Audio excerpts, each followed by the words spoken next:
Grâce aux réseaux sociaux, les Africains, de plus en plus, se désinhibent de leur complexe d'aliénation vis-à-vis de l'Occident. L'histoire officielle est souvent la version qu'on trouvait du vainqueur. Mais à travers les réseaux sociaux, la voix de l'Occident, jadis unique, en tant qu'expression de sa pensée, de son idéologie suprémaciste et conquérante, est aujourd'hui énergiquement contrebalancée par la voix forte des opprimés africains.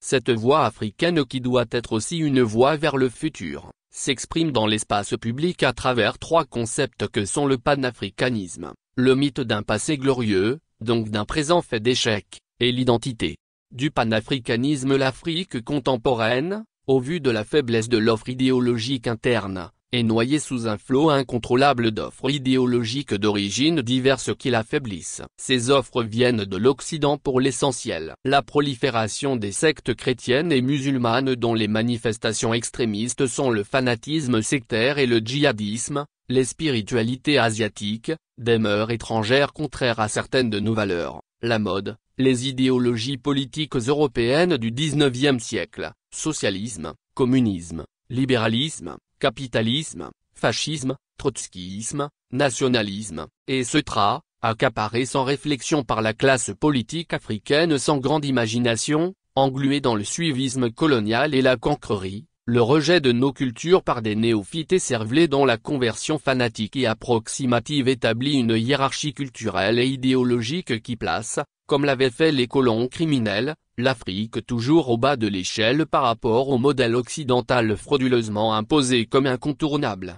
Ce constat d'aliénation fait de complexes d'infériorité et qui révolte de plus en plus les Africains par rapport à leur dignité, a trouvé une réplique défensive à travers une forme de panafricanisme transformée en une arme idéologique défensive. Cette vision d'un panafricanisme défensif est une erreur dès lors que ses adeptes sont dans la réaction par rapport aux agressions politico-idéologiques de l'Occident arrogant. La réaction ne propose rien en dehors des insultes et des rancœurs qui sont la manifestation d'une grande impuissance face à l'ennemi.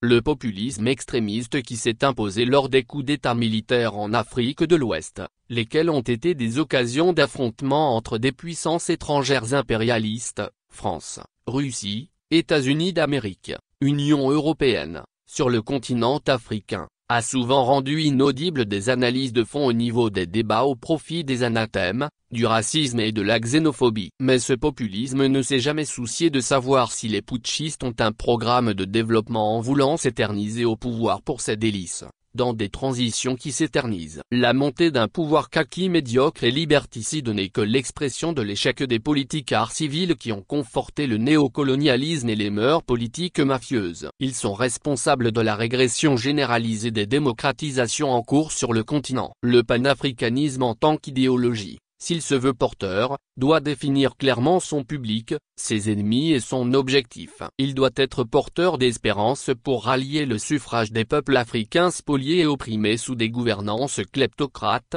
criminelles et médiocres à la solde de l'étranger. Gouvernance crapuleuse dont le bilan est un océan de misère et d'obscurantisme. Une idéologie panafricaniste recroquevillée sur un passé prétendument glorieux, ne peut construire un pays, encore moins un continent. Pourquoi avions-nous été colonisés? Parce que nous étions colonisables au moment de la rencontre avec les Européens. Qu'est-ce qui doit être corrigé, et comment? Ce sont là des pistes de réflexion pour un panafricanisme libérateur et non bavard et démagogique. Nous adorons l'égyptologie qui décrit un pan du passé de l'Afrique, un passé mort, mais nous souhaitons aussi que nos nations vivantes, que les colons ont baptisées ethnies ou tribus, qui n'ont pas érigé de pyramides défiant le temps, puissent aussi faire l'objet de recherches, de réflexions sur leur culture vivante. Le passé doit éclairer le présent afin que nous n'entreprenions pas la quête de nous-mêmes en aveugle. Ce face à soi est incontournable, il ne peut être différé éternellement. Cette introspection nous permettra d'établir le pont temporel entre le passé, le présent et l'avenir. Nous ne devons pas oublier que nous travaillons pour le présent mais aussi pour le futur.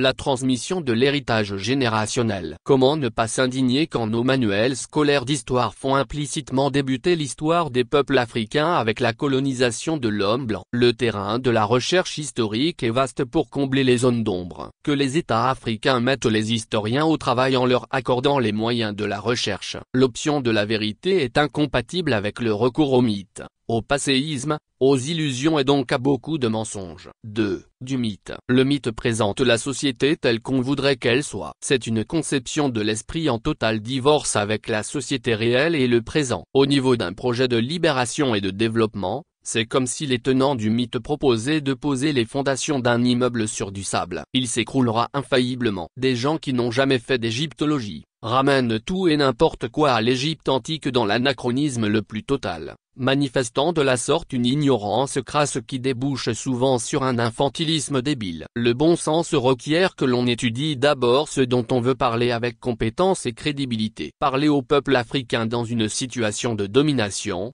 exige qu'on lui dise la vérité pour réfuter les mensonges des régimes fantoches d'oppression et de l'impérialisme, qu'on lui propose de vrais projets politiques et économiques émancipateurs.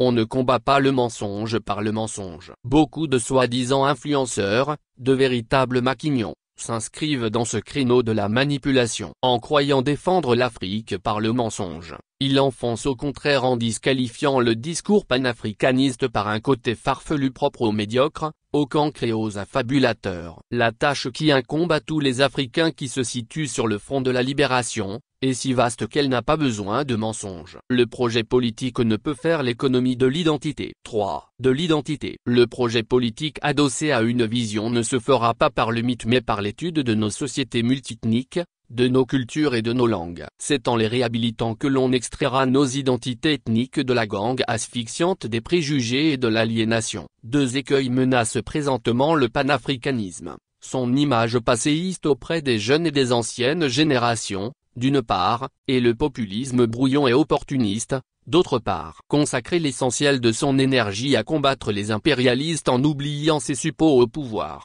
c'est une façon de conforter l'idée selon laquelle tous nos malheurs viendraient de l'extérieur. Cette vision erronée fait l'affaire des régimes fantoches. Tant que l'ennemi n'est perçu qu'au dehors, ils sont tranquilles. Les sectes religieuses qui prolifèrent jouent exactement ce rôle en culpabilisant les croyants par rapport à leurs malheurs. Au lieu de leur désigner les vrais responsables politiques de leurs malheurs, ils sont sommés de s'agenouiller et de prier afin de quémander le pardon divin des péchés qui ont généré leur misère. En demeurant pauvre, l'Afrique verra ses cultures et langues s'appauvrir dans la dépendance extérieure qui lui imposera d'autres modèles culturels et les langues de domination actuelles. Combien sont-elles les élites africaines qui connaissent suffisamment bien leur culture et leur langue, faute de les avoir apprises à l'école? Il s'agit là d'un immense chantier qui ne doit pas être pris à la légère. Avis aux autodidactes. C'est dire que les faux panafricanistes doivent laisser un peu l'Occident pour exiger des dirigeants africains fantoches et aliénés, la cessation de l'enseignement colonial qui a enterré nos langues et nos cultures. Elles doivent avoir une place essentielle dans l'éducation nationale en tant que facteur de culture et de développement. Le panafricanisme ne saurait être un show, une diversion à la mode qui va se dégonfler comme une baudruche du jour au lendemain, mais un projet libérateur de développement scientifique, technologique et intellectuel porteur d'espérance. Les élites intellectuelles doivent aider à déchirer l'immense voile de résignation et de désespoir qui incite une partie non négligeable de notre jeunesse à choisir le suicide dans le désert du Sahara et dans la Méditerranée en quête d'un Eldorado improbable en Europe. Le panafricanisme qui est une expression idéologique pour combattre la descente aux enfers du continent par la libération, doit réfléchir à la transformation de nos pays en pays développés et industrialisés en une génération comme l'ont fait la Corée du Sud et Singapour. Le pire ennemi du panafricanisme est cet ersatz de panafricanisme caviar, une étiquette aguicheuse que des traîtres politiques ont exhibée au pouvoir et autour du pouvoir pour abuser les masses africaines depuis les indépendances truquées de 1960. Ces panafricanistes voyous, sans programme, ont fait prospérer le néocolonialisme, la dictature, la France-Afrique et les réseaux mafieux. Ils sont les amis des ennemis de l'Afrique. Ils ont gravement terni l'image du panafricanisme. Il n'y a pas de complexe à avoir, le développement n'est qu'un modèle d'organisation de la société. Là où des humains l'ont réalisé, d'autres humains le réaliseront. Un préalable, montrer la porte de sortie à tous les régimes liberticides ennemis de l'émancipation des peuples africains.